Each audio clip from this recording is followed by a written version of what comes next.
Anywho, ladies and gentlemen, welcome to Mega Man X2's gimmick of the stage, the X Hunters. X Hunters, something I am really not a big fan of because the X Hunters themselves, the problem is that you know what? Let me go to the next Maverick stage and I will explain more about the X Hunters in a bit. But right now, we're going to Bubble Crab. Since he's weak to Spin Wheel, definitely be the smart move to go to his stage next. Sorry about that, ladies and gentlemen. I was distracted by something. But anywho, yeah, Mega Man X2's gimmick is the X Hunters, and honestly, the X Hunters are something I'm not really big fan of because, as we remember from the last Mega Man X game, Zero sacrificed himself when we fought Vile, and he, all we saw left of him last time was like he was just a torso and whatnot. So, we didn't really get to see that much of him and whatnot. But, Zero is still very much kind of alive almost, but we have his control chip that we'll need to resurrect him. But the X Hunters unfortunately have his parts. So the gimmick of the X Hunters is that, you destroy the X Hunters, all three of them, and you're able to get a Zero part. And with the Zero parts, you're able to actually get back a Zero at the very end. The purpose in it, well, maybe just 100% it, but other than that, for story reasons, there really is no point of getting the X parts whatsoever, so, or not the X parts, sorry, the Zero parts. So, honestly, ladies and gentlemen, I'm probably going to disappoint people who actually do enjoy Mega Man X2 to what am I saying? I should just say, just people who like Mega Man X2 in general, Sorry to those who like Mega Man X2, but, I'm not going to get the sorry, damn it, the Zero parts. I want to keep saying X because, I'm thinking of armor parts and whatnot, but, I'm not going to get these Zero parts because, well, just the fact that you have to go out of your way just to get them in the first place, and that's just, honestly, really annoying for me and stuff like that. It strays off the path and kind of slows down the game for me a bit, so that's why I'm not really a big fan of getting the parts. So don't expect me to go grab them. Maybe I'll do it for the NBG Com run of the game, but when it comes to just the LP, I'm probably just gonna stick with just going through the game, for the sake of getting things, going, ladies and gentlemen, because, I have to literally go out of my way in order for me to, to get the Zero parts. So, no thank you. And it just doesn't seem like much, doesn't seem like a good, it's just a waste of time. I'm sorry, ladies and gentlemen, it's just a waste of time. If it was worth something in the end, then yeah, but if it's only for 100%, I hardly care. So, yeah. So, whatevers.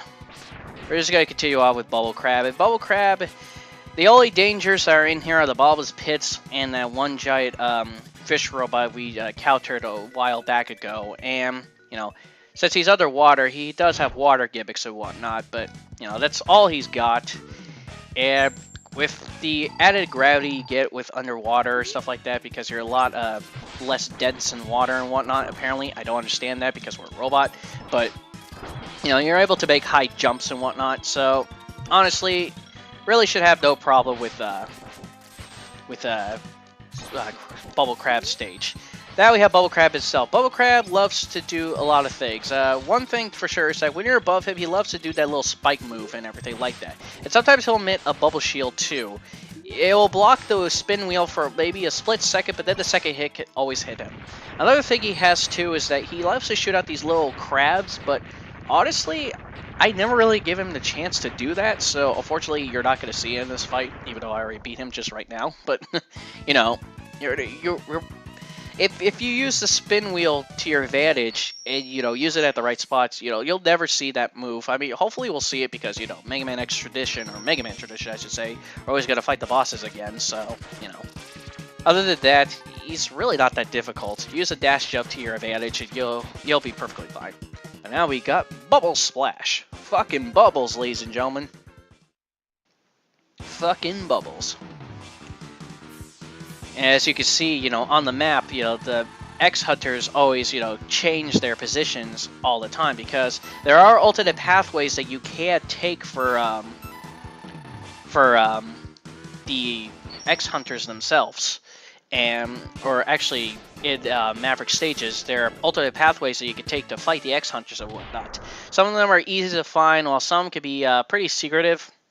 But since I play this game, actually a good amount of times, I do know where all the X-Hunter locations are for every Maverick, so no problems whatsoever.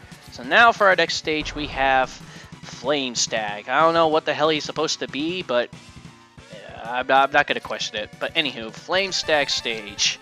Flame Stag, it loves to be in a volcano, and this will be the first of our few volcano stages we're going to have in the game and whatnot, so, you know, get used to it.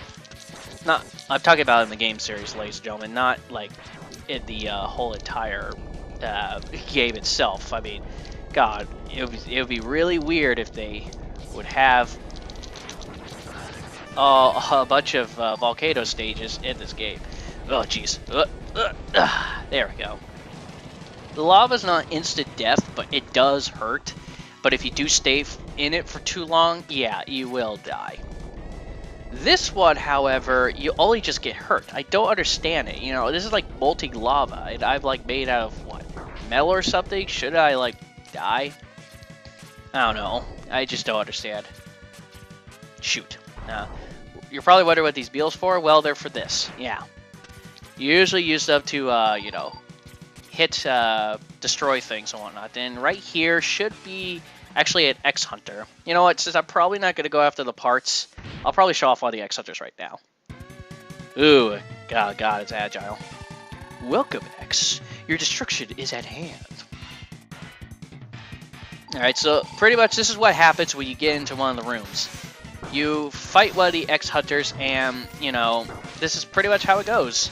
The X-Hunters are actually pretty damn difficult. With Agile here, he's extremely fast with what he does. For a good strategy, you may want to stick on top of the wall here because you'll keep you'll get him in a lock where he'll keep shooting those little beam katana things. They probably do have a name, I just don't know what they are. And you know, you'll easily able to dodge his attacks. Fortunately for me, I'm not really that good at it, but don't worry, just in case I do die, I do have an energy tank. So, no problems. Oh, jeez. Yeah, there's times where he does that little dash move too, and honestly, he does it so fast that I don't have enough time to, you know, to react to it. So, unfortunately, I've got to get hit a lot. You know what, I actually might win this fight. Well, actually, I am going to win this fight, because at this point, you should be dead. There we go. I may have failed, but you will never live to see Zero. Goodbye.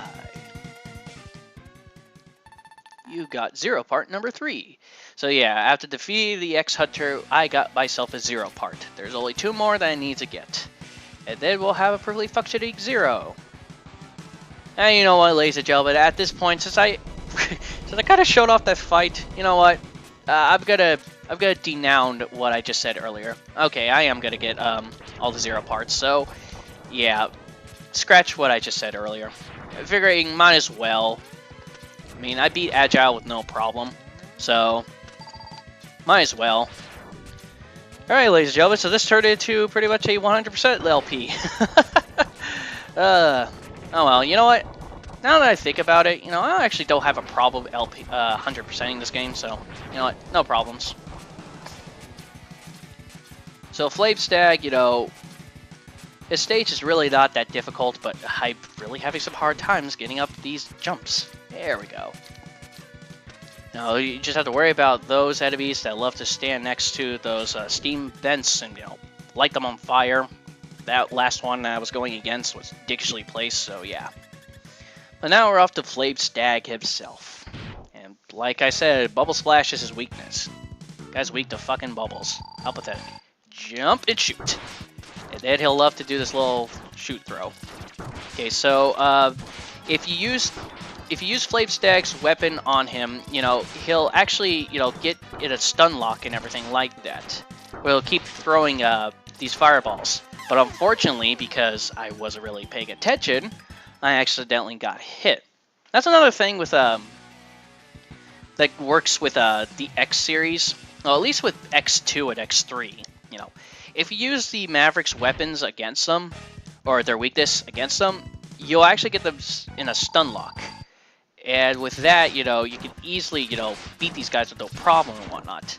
I kind of wasn't really paying attention because playing and doing commentary at the same time, I'm kind of good at it, and yet sometimes there is times that I'm not really paying attention to what I'm doing, so that's why I died the first time.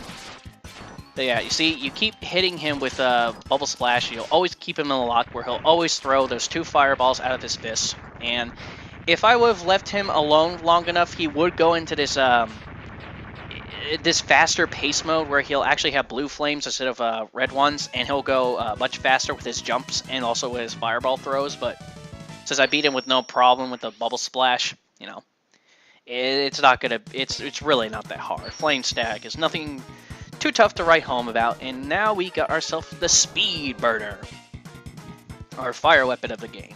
I will say, you know what, I actually do like Flame Mammoth's stage better than his, or Flame Mammoth's weapon better than his, but whatever.